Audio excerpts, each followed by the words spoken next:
Hello friend नमस्कार good morning मु प्रभाकर आपण देखुचंती ओडिया शक्ति टीवी आज 9 फेब्रुआरी 2021 चलतु जानी नबा आज दिनर 20 बड़ गुरुत्वपूर्ण लेटेस्ट न्यूज अपडेट आज बड़ खबर जानबे एणिकी वयस्क लोक को मिल मध्याह्न भोजन सरकार बड़ निष्पत्ति ताहा सहित ओडिशा रे बढ़िला बस भड़ा केते टंका बढ़ी जानि नियंतु प्रधानमंत्री नरेंद्र मोदी बड़ घोषणा मुख्यमंत्री कले लोकार्पण से आपण को अनुरोध वीडियोटी 13 रु 14 मिनट जाए देखिए जहाद्वारा देश विदेश आरंभ करी ओडिशार समस्त टॉप न्यूज अपडेट जानी पारिबे आपण को भल पाइबा देबे वीडियो को लाइक करिवे तळे लाल कलर बटन टी टच करी सब्सक्राइब करी पाखरे बेल बटन टी टच करी ऑल नोटिफिकेशन ओके कर रखे जहाद्वारा राजनीति आरंभ करी क्रिकेट सब खबर जानी पारिबे।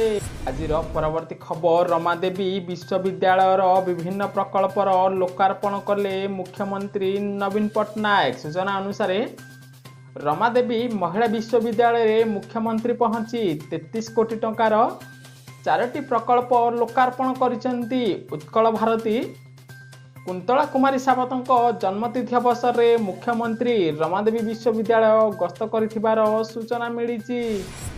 आज परवर्ती खबर मोदी निमंत्रण पर आलोचना पाई तारीख ठीक करने को कहले चाषी नेता सूचना अनुसार कृषि आईन विरोध में आंदोलन करथिबा चाषी मानकु आलोचना पाई डाकिचंती प्रधानमंत्री नरेंद्र मोदी। राज्यसभा उद्बोधन देबा बेले मोदी चाषी मानकु आंदोलन बंद करी आलोचना को आसीबा पाई निमंत्रण करथिले। चाषी माने मध्य मोदी निमंत्रण को रक्षा करी आलोचना को आसीबा पाई राजी होइचंती। तेबे आलोचनार तारीख और समय सरकार स्थिर करंतु बोली चाषी नेता सूचना देइचंती। परवर्ती खबर कोटिया कंपटीशन रे आंध्र प्रदेश फास्ट ओडिशा 500 टंका देउथिबा बेले आंध्र दउची 2250 टंका सूचना अनुसार कहीं आंध्र आडे ढलुचंती कोरापुटुर कोटियावासी कौन दउची आंध्र प्रदेश कौन दउची ओडिशा गोटी गोटी हिसाब जान नियंतु कारण विभिन्न भत्ता बाबद ओडिशा 500 टंका देउथिबा बेले आंध्र दउची 2250 टंका। सही भली स्कूल रे नाम लेखाइले पिला पिछा आंध्र 15,000 टंका देउथिबा बेले ओडिशा केवल मागणा रे देउची यूनिफॉर्म। एमिति कि जंगल जमी पट्टा थिबा व्यक्ति को 13,500 टंका सहायता देउची आंध्र प्रदेश। ताहा सहित ओडिशा रे मुंड पिछा 5 किलो लेखाए चावल मिलुथिबा बेले आंध्रार कोटारे परिवार पिछा मिलुची 35 किलो चावल। सेथिपाई कोरापुटुर कोटियावासी आंध्र सीमांत मुहा होथिबार सूचना मिलिछि। आज परवर्ती खबर आसिला मैट्रिक परीक्षा सूची जानतु केउ दिन केउ विषय अछि। सूचना अनुसार मे 3 रु मे 15 पर्यंत मैट्रिक परीक्षा अनुष्ठित हब।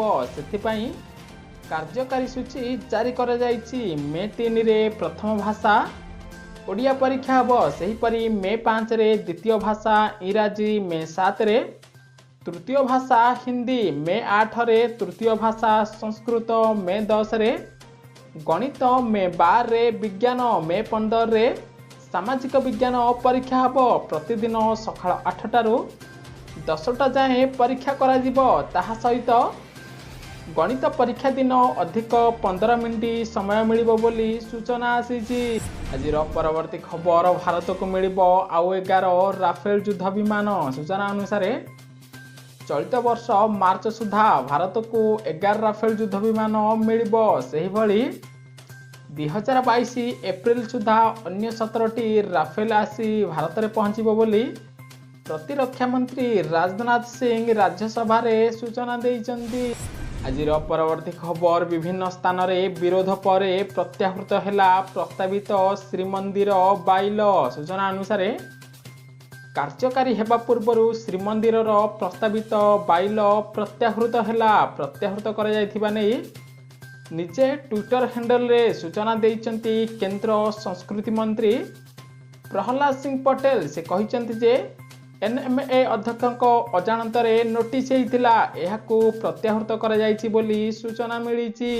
ଆଜିର ପରବର୍ତ୍ତୀ ଖବର ପ୍ରଥମ ଥର କୃଷି ଆଇନକୁ ପ୍ରତ୍ୟାହାର ପାଇଁ ଦାବି କଲା ବିଜେଡି। ସୂଚନା ଅନୁସାରେ ଲୋକସଭାରେ କେନ୍ଦ୍ର ସରକାର ଆଣିଥିବା କୃଷି ବିଲ୍କୁ ସମର୍ଥନ କରିଥିବା ଓଡ଼ିଶାର କ୍ଷମତାସୀନ ବିଜେଡି ଏବେ ନିଜର ସ୍ୱର ବଦଳାଇଛି। କୃଷି ଆଇନକୁ ଦେଶର ଚାଷୀମାନେ ବିରୋଧ କରିଥିବାରୁ ବିଜେଡି ଏହାକୁ ପ୍ରତ୍ୟାହାର କରାଯିବ ଉଚିତ ବୋଲି କହିଛି। ବିଜେଡିର ପୁରୀ ସାଂସଦ ପିନାକୀ ମିଶ୍ର ଜାତୀୟ ଗଣମାଧ୍ୟମ ଏନଡିଟିଭିକୁ କହିଛନ୍ତି ଯେ ସରକାରଙ୍କ ଏକତରଫା ନିଷ୍ପତ୍ତି ନେବାରୁ ଆଜି ଏଭଳି ସ୍ଥିତି ସୃଷ୍ଟି ହୋଇଛି। ସେଥିପାଇଁ ବିଜେଡିର ଦାବି ଯେ 3ଟି ଯାକ କୃଷି ଆଇନକୁ ତୁରନ୍ତ ପ୍ରତ୍ୟାହାର କରନ୍ତୁ କେନ୍ଦ୍ର ସରକାର ବୋଲି ସୂଚନା ଦେଇଛନ୍ତି। ପରବର୍ତ୍ତୀ ଖବର ଛାତ୍ରଛାତ୍ରୀଙ୍କ ଦାବି ମାନିନେଲେ ପିଜି କାଉନସିଲ ଅଧ୍ୟକ୍ଷ 1740 ଟଙ୍କା ଫି ଛାଡ଼ ହେଲା। ସୂଚନା ଅନୁସାରେ ଉତ୍କଳ ବିଶ୍ୱବିଦ୍ୟାଳୟ ପିଜି ଛାତ୍ରଛାତ୍ରୀଙ୍କ ଦାବି ମାନିନେଲେ ପିଜି କାଉନସିଲ ଅଧ୍ୟକ୍ଷ ସମୁଦାୟ ହଷ୍ଟେଲ ଫିରୁ 1740 ଟଙ୍କା ଛାଡ଼ ହେଲା। ଛାତ୍ରଛାତ୍ରୀ ଏବେ 2990 ଟଙ୍କା ବଦଳରେ 1250 ଟଙ୍କା ଦେବେ ବୋଲି ସୂଚନା ମିଳିଛି। ଆଜିର ପରବର୍ତ୍ତୀ ଖବର ମାଘରେ ବାଘ ଭଳି ହବ ଶୀତ। ରାଜ୍ୟର 18ଟି ଜିଲ୍ଲାକୁ ଲେଉଟିବ ଶୀତର ପ୍ରବାହ। ସୂଚନା ଅନୁସାରେ ମାଘ ମାସରେ ଶୀତର ପ୍ରବାହ ମଧ୍ୟ ବାଘ ଭଳି ରହିଥିବା ଜଣାପଡ଼ିଛି। ଆଜିଠାରୁ ଓଡ଼ିଶାର 18ଟି ଜିଲ୍ଲାକୁ ଶୀତର ପ୍ରବାହ ଲେଉଟିବ ବୋଲି ସମ୍ଭାବନା ରହିଛି। କାରଣ ଆଗାମୀ 24 ଘଣ୍ଟା ପର୍ଯ୍ୟନ୍ତ ସୁନ୍ଦରଗଡ଼, ଝାରସୁଗୁଡ଼ା, ଦେଓଗଡ଼, କେଉଁଝର, କନ୍ଧମାଳ, କଳାହାଣ୍ଡିରେ ଶୀତର ପ୍ରବାହ ବୃଦ୍ଧି ପାଇବ ବୋଲି ଆଞ୍ଚଳିକ ପାଣିପାଗ ବିଜ୍ଞାନ କେନ୍ଦ୍ରରୁ ସୂଚନା ମିଳିଛି। ଆଜିର ପରବର୍ତ୍ତୀ ଖବର ସ୍କୁଲ ଖୋଲିଲା 187 ଛାତ୍ରଛାତ୍ରୀ କରୋନା ପଜିଟିଭ। ସେପଟେ 75 ସ୍କୁଲ କର୍ମଚାରୀ ହେଲେ କରୋନା ଦ୍ୱାରା ଆକ୍ରାନ୍ତ। ସୂଚନା ଅନୁସାରେ କେରଳରେ ସ୍କୁଲ ଖୋଲିବାର ମାସେ ପରେ ମଲ୍ଲାପୁରମର 2ଟି ସ୍କୁଲର 187 ଛାତ୍ରଛାତ୍ରୀ ଓ 75 ସ୍କୁଲ କର୍ମଚାରୀ କରୋନା ପଜିଟିଭ ଚିହ୍ନଟ ହୋଇଛନ୍ତି। ଜଣେ ଶିକ୍ଷକ ଓ ଛାତ୍ର କରୋନା ପଜିଟିଭ ଚିହ୍ନଟ ହେବା ପରେ ସ୍କୁଲର ଅନ୍ୟ ଛାତ୍ରଛାତ୍ରୀ ଓ କର୍ମଚାରୀଙ୍କ କରୋନା ପରୀକ୍ଷା କରାଯାଇଥିଲା। ଫଳରେ 187 ଛାତ୍ରଛାତ୍ରୀ କରୋନା ଦ୍ୱାରା ଆକ୍ରାନ୍ତ ହୋଇଥିବାର ସୂଚନା ମିଳିଛି। ଆଜିର ପରବର୍ତ୍ତୀ ଖବର ଯାତ୍ରୀଙ୍କୁ ଝଟକା। ଓଡ଼ିଶାରେ ବଢ଼ିଲା ବସ୍ ଭଡ଼ା। କେତେ ଟଙ୍କା ବଢ଼ିଛି ଜାଣି ନିଅନ୍ତୁ। ସୂଚନା ଅନୁସାରେ ମହାମାରୀ କରୋନା ଭିତରେ ଓଡ଼ିଶାରେ ବଢ଼ିଲା ବସ୍ ଭଡ଼ା। ଏନେଇ ସୂଚନା ଦେଇଛନ୍ତି ରାଜ୍ୟ ଘରୋଇ ବସ୍ ମାଲିକ ସାଧାରଣ ସମ୍ପାଦକ ଦେବେନ୍ଦ୍ର ସାହୁ। କେତେ ଟଙ୍କା ବଢ଼ିଛି ଜାଣି ନିଅନ୍ତୁ। ପୂର୍ବରୁ ସାଧାରଣ ବସ୍ ଭଡ଼ା କିଲୋମିଟର ପିଛା 74 ପଇସା ଥିଲା। ଏବେ ଏହା 80 ପଇସାକୁ ବୃଦ୍ଧି କରାଯାଇଛି। ସେହିପରି ଏକ୍ସପ୍ରେସ୍ ବସ୍ ଭଡ଼ା 77 ପଇସାରୁ 84 ପଇସା। ଡିଲେକ୍ସ ବସ୍ ଭଡ଼ା 1 ଟଙ୍କା 9 ପଇସାରୁ 1 ଟଙ୍କା 11 ପଇସାକୁ। ଏସି ଡିଲେକ୍ସ ଭଡ଼ା 1 ଟଙ୍କା 31 ପଇସାରୁ 1 ଟଙ୍କା 39 ପଇସାକୁ ବୃଦ୍ଧି କରାଯାଇଛି। ତାହା ସହିତ ସୁପର ପ୍ରିମିୟମ ବସ୍ ଭଡ଼ା 2 ଟଙ୍କା 17 ପଇସାକୁ ବୃଦ୍ଧି ପାଇଥିବାର ସୂଚନା ମିଳିଛି।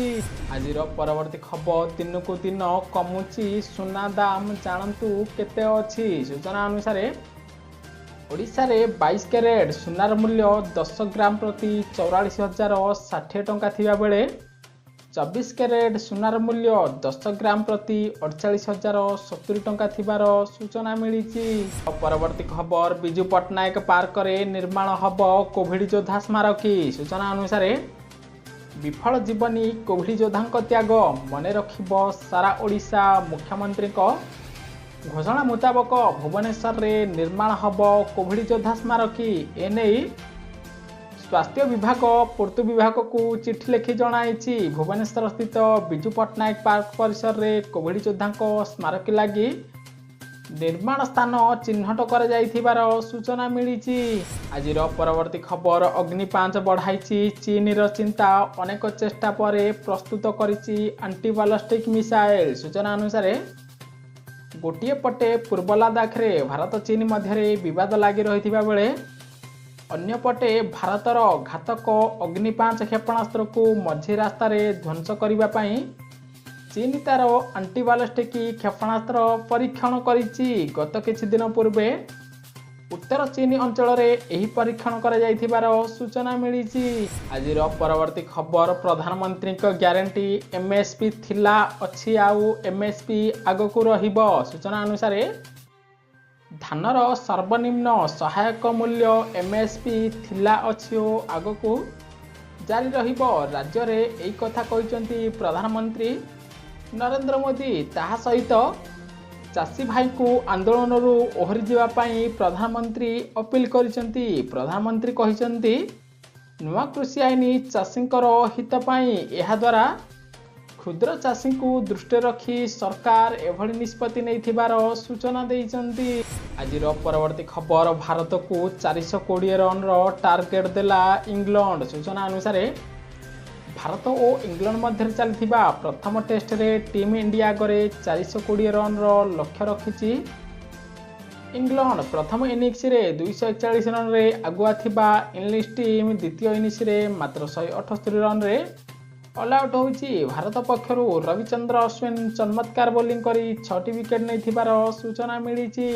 आज परवर्ती खबर ऑनलाइन ठकर शिकार हेले मुख्यमंत्री झील आपण रहिबे सावधान। सूचना अनुसार सोफा बिकु बिकु खाली होइगला अकाउंट ठक लुटि नेले 34,000 टंका मिलिथिबा रिपोर्ट अनुसार दिल्ली मुख्यमंत्री अरविंद केजरीवाल झील हर्षिता ऑनलाइन ठकईर शिकार होइछति। ई कॉमर्स प्लाटफॉर्म रे पुराना सोफा बिक्री बेले ठक हर्षिता अकाउंट रु 34,000 टंका लुटि नैथिबार सूचना मिली। खबर खोलिला नवम और एकादश श्रेणी सरकार कोविड कटकणा मानि पढ़ाला पाठ प्रथम रु अष्टम जाए केबे खोलिबो जानि नियंतु। सूचना अनुसार दीर्घ 10 मास पर ओडिशा रे नवम और एकादश श्रेणी पाठपढ़ा आरंभ होइछि। सेपटे कोविड कटकणा मानि ओडिशार विभिन्न जिल्ला रे थिबा स्कूल रे पाठपढ़ा आरंभ होइथिबार सूचना मिली। ताहा सहित आसंता सरस्वती पूजा बा 22-23 तारिख पर ओडिशा रे प्रथम रु अष्टम श्रेणी छात्र छात्री पई स्कूल खोली पारे बोली सूचना मिली। आज परवर्ती खबर कांग्रेस गढ़िबो सोशल मीडिया वारियर्स टीम सामिल हेबाकू राहुल गांधी का आह्वान। सूचना अनुसार कांग्रेस पूर्वतन अध्यक्ष राहुल गांधी लोकों को सोशल मीडिया वारियर्स टीम रे जोग देबाकू अपील करिसेंती। वर्तमान सुधा निज दलर स्थिति जाहिर करबाकू पंथा अपनाइछि Congress. Social media warriors team रे जोग देबा लागि दल टोल फ्री नंबर मध्य जारी करिछि। एथिपाई व्हाट्सएप और वेबसाइट ईमेल आईडी जारी कर जाइथिबार सूचना मिली। परवर्ती खबर वयस्क लोकों पाई मध्याह्न भोजन योजना आरंभ हब। सूचना अनुसार भारतर वयस्क लोक संख्या बढ़ुथिबा बेले अधिकांश लोक एही अवस्था रे असहाय होई पड़िछंती। किछि वयस्क लोक निज परिवार सदस्यों द्वारा हतदार शिकार होई जरा निवास रे रहुथिबा बेले आउ किछि लोक असहाय होई राजरास्ता रे बुलुचंती। एक आकलन अनुसार भारत रे 2050 मसीहा सुधा एही वयसर लोकों संख्या 300 नियुक्त रे पहुंचीबो। सेतिपाई भारत सरकार बहुत बड़ पदक्षेप नेबाको जाउचंती। आगामी दिन रे वयस्क लोक मानकू मध्याह्न भोजन योजना आरंभ करिवे बोली सूचना मिली। आज परवर्ती खबर प्राय 1200 अकाउंट हटाइबाकू ट्विटर को सरकार निर्देश। सूचना अनुसार कृषि आंदोलन जरिया रे भारत में विषर मंजी बुणवाकू चेष्टा करिथिबा प्राय 1200 ट्विटर अकाउंट को बंद करने सरकार बड़ निष्पत्ति नैचंती। कारण एही अकाउंट धारी संपर्क खलिस्तानी और पाकिस्तान सह रही प्ररोचन रे ट्वीट कर जाउची। तेणु एगुड़िक को तुरंत बंद कर जाऊ बोली भारत सरकार ट्विटर को सूचना देइचंती। न्यूज़ टी संपूर्ण देखिथिबारु आपनको अशेष अशेष धन्यवाद। वीडियो को लाइक करी समस्त ओडिशावासी को शेयर करंतु। समस्ते आज दिनर सबकिछि गुरुत्वपूर्ण खबर जानि पारिबे।